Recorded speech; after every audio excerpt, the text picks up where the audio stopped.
Hey, what's going on, everybody? This is Angel. This is part two why I gave up ministry. I don't know if you see this right here. This is a picture of the church that I used to go to. I'm not going to say the name or the names, but of what happened, why I did give up ministry is because during an altar call, there was a man who was a really good man. He loves his God. He fears God. He is getting more involved in the Lord. He went to the altar and he prayed over a man who was blind, I believe, and his little son came up to him and prayed over this man, and the pastor's wife told him to go sit down. And I got really upset about that because I asked myself, okay, God, why is it that a woman of God would tell a little kid that, I mean, young kid, to not pray over somebody? The thing is, though, is that he just wasn't just some kid off the street. He was actually some youngster that actually loves God and fears God. And I just felt in my heart that it just wasn't right. I'm very, very sensitive when it comes to people telling kids things. I don't even like little kids getting yelled at. It sucks.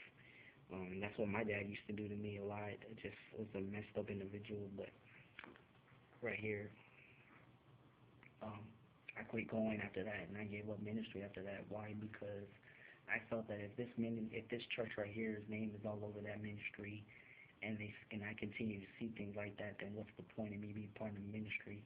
Ministry is for everybody. It's for the homeless. It's for the drug addicts, for the cracks, for the homosexuals. It's no labels. You know what I'm saying? I came to this church thinking that it was from God, and I just felt in my heart that it was time to move on.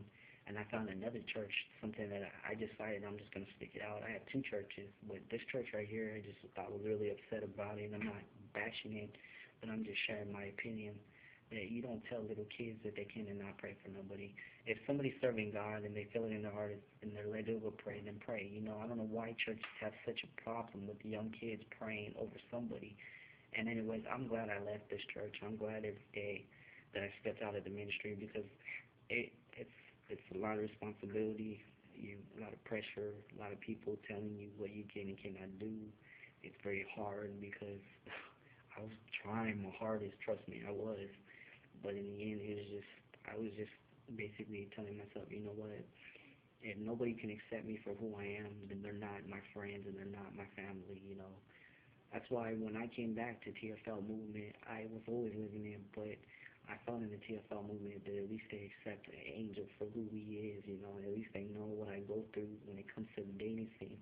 I get so mad at churches today because they don't talk about the dating scene. They just want to talk about this, and that, but they don't talk about the dating scene.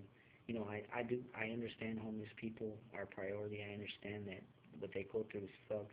But there's some also homeless people out there they're by themselves and they deserve a couple. There's a young man out there that's depressed and might need somebody in their life. Yeah, I love God. I'm glad I have God in my life. But then sometimes you need that intimate relationship, not just with Christian brothers, but sisters as well. But the problem with the dating scene today is that pastors want to put so much pressure on people. And the problem with society today is the fact that they don't want to serve God. They don't want to follow God. Last night I was in on the chat lines just for the first time, whatever. It's like a place where you go. And I was in the chat room, and a girl and some individual said, we don't want to talk. I don't want to talk about the Lord right now. Go to room 24. And I told this individual straight up, for being a mom with 5 kids, you sure are stupid. And for you being on these chat rooms, you sure as hell are negative. And so I hung up. I'm telling you, I think that if people don't people need to research church, and they really need to read the Bible and understand what the meaning of church is and what the meaning of Jesus is, and the fact that God's plan was for man never to be alone. But unfortunately for society, the way things are going, the way people are turning to evil, the devil, it's not getting any better. I myself am glad I'm with somebody, but I also know sometimes you never know what's going to happen. I just take it one day at a time. But I just wanted to share these videos for my Facebook because this is the truth, though. This is a reality. This is not fake. This is the difference between reality and fiction. This is fact. This is reality right here. This is the real sadness of why things happen like this, and this is why I gave up ministry. I'm gonna make a part 3 to this.